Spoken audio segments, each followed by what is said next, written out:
فكنا مشغولين ليلا ونهارا تقريبا مع العمل إلى أن حصلت حادثة حلبجة. وكان ذلك يوم القيامة. نعم، لأن بعدها يعني تأثرت جدا بعدما رأيت الصور ورأيت المأساة وحجم المأساة، لأنه أنا خلال هذه السنين الثلاث كنت تارك كردستان، لا أسمع أخبارها. فبعدها فوجئت أنه بلغ هذا المبلغ والناس قتلى في الشوارع، في الأزقة، أطفال صغار كبار، وبأسلحة فتاكة كيميائية ترش عليهم من السماء. وكنت ألقي خطبة الجمعة في مسجد لطلاب البحرية السعودية في كراتشي، فألقيت خطبة على صدام حسين.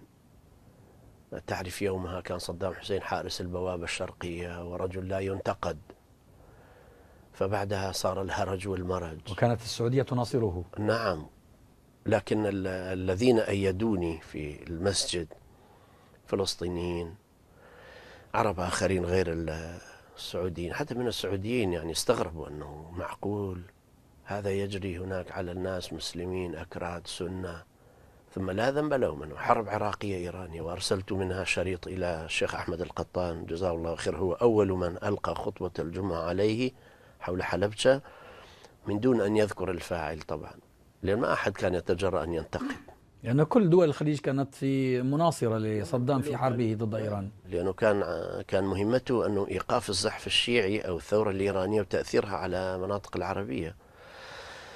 فبعدها أنا تركت الإخوان وتركت الجامعة وتركت كل شيء، وقررت أن أذهب وأخذ أولادي إلى بيشاور. كأنك أنت كنت في سبات وجاءت هذه الفاجعة صدمة لتصدمك. نعم، فعلا كان صدمة، وأنا لمت كثيرا، لمت نفسي أنه أنا كان عمري 17 عاما وجري أكثر من الآن، أسقط طائرة وأقاتل البعثيين والجيش، ثم أصبحت إسلاميا جبانا بعيدا عن ساحتي، أتفرغ لأولادي، أخذ $600 وأترك ساحة هناك قتلى وأيتام ومشردين. فقررت أن أترك كل شيء.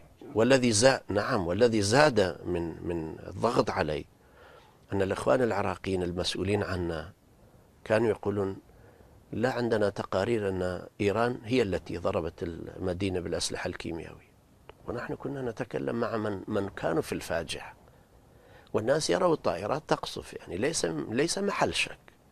يعني الشهود في المنطقة قالوا هذه أسلحة صدام حسين. نعم، طائرات صدام حسين والأسلحة أسلحة صدام حسين، ثم كل جرحانا نقلوا إلى إيران، والذين قتلوا أيضا وجرحوا منهم الحرس الثوري الإيراني والجيش الإيراني، والناس كلهم ضربوا أيضا.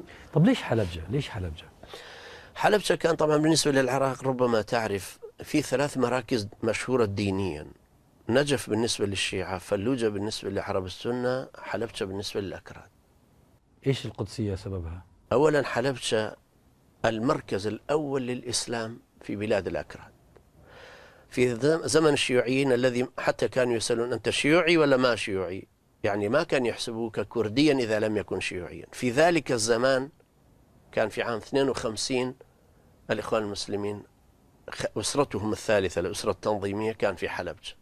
الأولى في الموصل، الشيخ محمود الصواب رحمه الله من أهل الموصل، والثاني في بغداد العاصمة، والثالثة في حلبجة. الشيوخ الذين في حلبجة عائلة الشيخ عثمان بن عبد العزيز الله يرحمه، من والدهم الله يرحمه وإخوانه الأربعة، وهم 4 إخوة، وابن عمهم شيخ صالح، كلهم كانوا إخوانا. رؤوس الإخوان، قيادات الإخوان كانوا أئمة مساجد، ثم الشباب الذين تربوا، كل الذين صاروا مدراء للدوائر كانوا من الإخوان. فحلبجة كانت الجزيرة بين الشيوعية في أطرافها كلها، حلبجة حملت راية الإسلام وعمل الإخواني بجدارة بشجاعة تحت ضغوط الشيوعيين والبعثيين والقوميين الكل، والشيخ عثمان الله يرحمه والشيخ علي الله يرحمه، كلهم تحملوا كل المشاق في سبيل أن تبقى الراية مرفوعة. فحلبجة في البداية القوات الجيش العراقي جاءت وضربت إيران من حلبجة، حتى الإيرانيين يضطروا إلى رد النيران ويضربوا حلبجة، لكن الإيرانيين ما فعلوا. طائرات كانت تأتي تقصف الإيرانيين مناطق حدودية كلها سنة أيضا تجاه مقابل حلبجة في الجانب الإيراني، في الجانب الإيراني، حتى هم يضطروا يضربوا حلبجة، لكن هم ما ضربوا. كل ما حاول استفزاز الإيرانيين على حلبجة وأطرافها، الإيرانيين ما فعلوا هذا الشيء. ثم في الأخير كان الهجمات طبعا لصالح الإيرانيين في الفترة الأخيرة بعد محمرة وتحرير محمرة وكذا، وأيضا من الشمال من شمال أربيل أيضا كان هجمات ناجحة للإيرانيين مع الأكراد، وفي حلبجة أيضا دخول القوات الإيرانية مع المعارضة الكردية جماعة طالباني وبارزاني والقوى الكردية الأخرى، فكان دخولهم كلها في هذه المنطقة.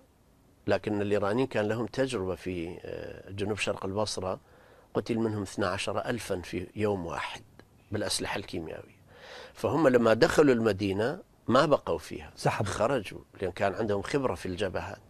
هم خرجوا، الأحزاب الكردية فرحت بتحرير المدينة، بدأوا باحتفالات، بدأوا بتجمهر الناس، ولم تطل فرحتهم. نعم، بعدها جاءت أسلوب البعثي العراقيين، الجيش العراقي، أولا طائرات رشت بالصواريخ أو بالرشاشات وضربت سقوف المنازل، بعدها جاء الأسلحة الكيميائية وكانت ثقيلة كالغيوم، غيوم ثقيلة ونزلت على الناس فمات الناس. طب ألا تتحمل هذه الأحزاب الكردية جزءا من المسؤولية؟ بلا بالتأكيد يعني هم حولوا المدينة إلى جبهة. نعم بالتأكيد. وأيضا لما لم يسمحوا بخروج الناس، يعني من اليوم الأول الناس كانوا يخافون من سطوة البعثيين ومن انتقام البعثيين، فأرادوا أن يخرجوا، وقادة من جماعة طالباني ما سمحوا لهم أن يخرجوا. هذا أيضا جزء من يتحمل، ولذلك لا يسمحون الآن بكتابة هذه المآسي لنكتبها من جديد حتى نعرف من المتهم فيها، على الأقل حتى لو لا نستطيع أن نفعل شيئا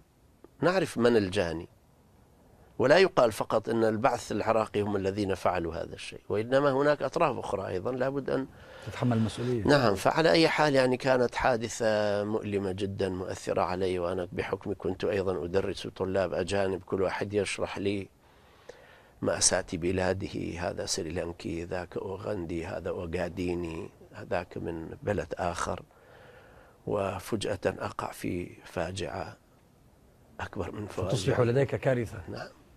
طيب ماذا حدث بعد ذلك؟ تركت كراتشي؟ بعدها قررت ترك الإخوان.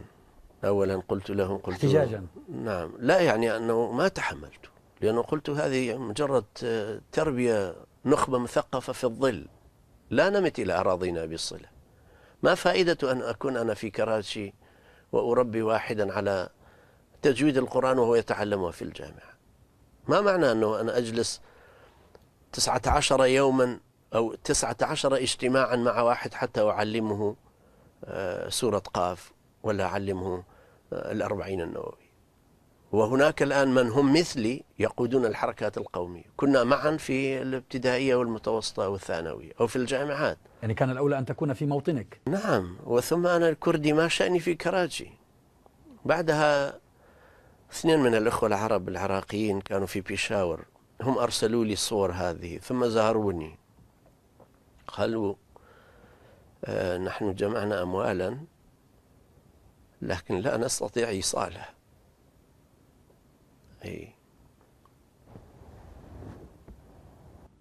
جمعوا أموال لضحايا حلبشة؟ نعم.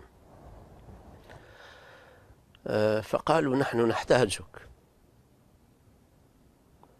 أنا استغربت طبعا أن